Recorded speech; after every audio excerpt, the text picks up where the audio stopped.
दोस्तों आदाब नमस्कार। दोस्तों अभी अभी कर्नाटका में असेंबली इलेक्शन संपन्न हुआ। तकरीबन 2-3 महीने इलेक्शन की सरगर्मियां चलती रही और तकरीबन 2 महीने मैं खुद इलेक्शन के एक्टिविटीज़ में इन्वॉल्व रहा। कई असेंबलीज़ मैं घूमा, कई लोगों से मुलाकातें हुई, कई प्रोग्राम्स मैंने किए और ये देखकर बड़ा अफसोस रहा कि अक्सर लोगों का रुझान इलेक्शंस में पैसों को लेकर होता है। कई एक लोग एक पार्टी छोड़कर दूसरी पार्टियों में इसलिए शमूलियत इख्तियार करते कि उन्हें कुछ पैसा कमाने का मौका मिले। मैंने ऐसे लोगों को भी देखा, डायरेक्टली वो ऑफ़र करते कि भाई मैं आपकी पार्टी ज्वाइन करूँगा, मुझे कितना मिलेगा, 5 लाख, कोई 10 लाख, अलग अलग इनके रेट्स होते। और कई एक लोग इस तरह के लोगों से मेरी मुलाकातें हुई। वो कहते कि भाई मेरे पास इतने 100 वोट हैं, इतने वोट्स हैं मेरे पास, कितना मुझे मिलेगा। और कुछ एक लोग इस तरह की बातें करते कि भाई फ़लाँ कैंडिडेट पैसा नहीं छोड़ रहा, फ़लाँ कैंडिडेट पर वोट 1000 दे रहा है, फ़लाँ कैंडिडेट पर वोट देखिए कोई 5000 दे रहा है। कई एक जगह पर मैंने देखा कि अक्सर लोग कांग्रेस से भी पैसे लेते, कई एक लोग जनता दल से भी पैसे लेते, कई एक लोग दीगर पार्टियों से भी पैसे लेते और पता नहीं उनका वोट किन पार्टियों को मिलता। ये डेमोक्रेसी के लिए या देश के लिए इस तरह का पैसों का चलन बहुत ही नुकसानदायक साबित हो सकता है।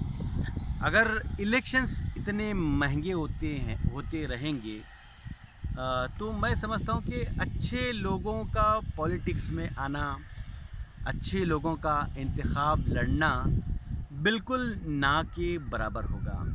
जाहिर सी बात है कि कोई बंदा इलेक्शंस में अपने इतने सारे पैसे खर्च करता है तो फिर वो सोचेगा कि मैं इन पैसों को वापस कैसे निकालूं। ऐसे नहीं कि वो पैसे सिर्फ अपने निकालेगा, बल्कि कई गुना जो है पैसों को वापस निकाल लेता है।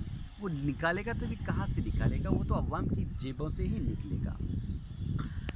हम कहीं पर भी बात करते हैं, किसी नुक्कड़ पे बात करते हों या किसी ऑफिस में बात करते हों या किसी जगह पर भी बात करते हैं कि देश के सियासी हालात ऐसे हैं, देश के सियासी हालात वैसे हैं। इन बात करने वालों में आम अवाम भी हैं, ऑक्सफोर्ड रिटर्न भी हैं, बड़े बड़े एजुकेटेड पर्सन्स हैं। लेकिन यही बात करने वाले यही देश की चिंता जताने वाले यही लोग हैं जो हमेशा अपनी बातों में देश को लेकर फिक्रमंदी की बातें करते हैं और यही लोग इलेक्शंस में पैसों का चलन करते हैं, पैसे मांगते हैं। तो फिर कैसे देश आगे बढ़ेगा, कैसे देश तरक्की करेगा?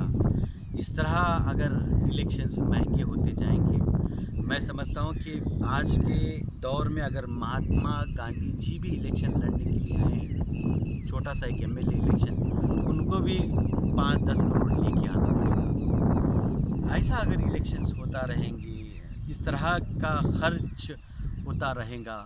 एक दौर था कि कुछ 1 लाख में लोग इलेक्शन लड़ते और जीत जाया करते थे। आज ये नामुमकिन सा मामला बन गया है। अगर इसी तरह देश में इलेक्शंस महंगे होते रहेंगे तो फिर देश को टैलेंट्स कहाँ से मिलेंगे, देश को अच्छे लोग कहाँ से मिलेंगे, देश को ईमानदार लोग कहाँ से मिलेंगे? बस ईमानदार की बातें आप सुनेंगे, वाह वाह करेंगे, अच्छे लोगों की बातों पर आप तालियां बजाएंगे। इसके अलावा मैं समझता हूँ कि इन अच्छे लोगों का कुछ नहीं होगा। आप वोट का पैमाना आपके पास इस तरह से बन गया है कि आप जो शख्स ज़्यादा से ज़्यादा पैसा खर्च करता है, जो शख्स ज़्यादा से ज़्यादा लीडर्स को ख़रीद सकता है, वही आज एमएलए बनता जा रहा है, वही आज एमपी बनता जा रहा है। अगर इस तरह के हालात बनते रहेंगे देश में तो ईमानदार लोग कैसे देश को लीड करेंगे? समझने और सोचने वाली बात है कि जितना हो सके उतना अवाम को कोशिश करनी चाहिए। अगर कोई नुमाइंदा आपके पास आए, आपकी वोट इतने हैं, आपको मैं पर वोट इतना दूंगा, तो स्ट्रेट अवे आपको ऐसे नुमाइंदों को धुतकारना चाहिए। क्योंकि आज जिस तरह से इलेक्शन महंगा बनता जा रहा है, बड़े से बड़े दौलतमंद लोगों के लिए भी इलेक्शन लड़ना मुश्किल से मुश्किल मरहला बनता जा रहा है। अगर इसी तरह से देश में इलेक्शंस होते रहेंगे तो मैं समझता हूँ कि देश का जो विश्व गुरु बनने का सपना है, सपना ही बनेगा और नए देश वो तरक्की कर सकता है जिसका सपना हमारे बुज़ुर्गों ने देखा था, जो सपना देखकर हमारे बुज़ुर्ग अपनी जाने निछावर की थी कि एक दिन देश हमारा विश्व गुरु बनेगा।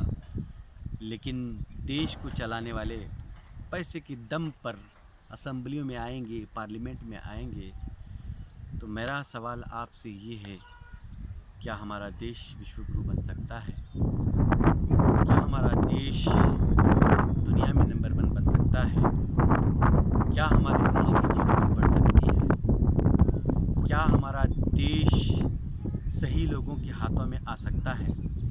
क्या हमारा देश ऐसे हाथों में जा सकता है जिनके हाथों में हमारी आने वाले जनरेशन की तकदीर हो सकती है? ये सोचने की बात है, ये समझने की बात है। बहुत बहुत शुक्रिया।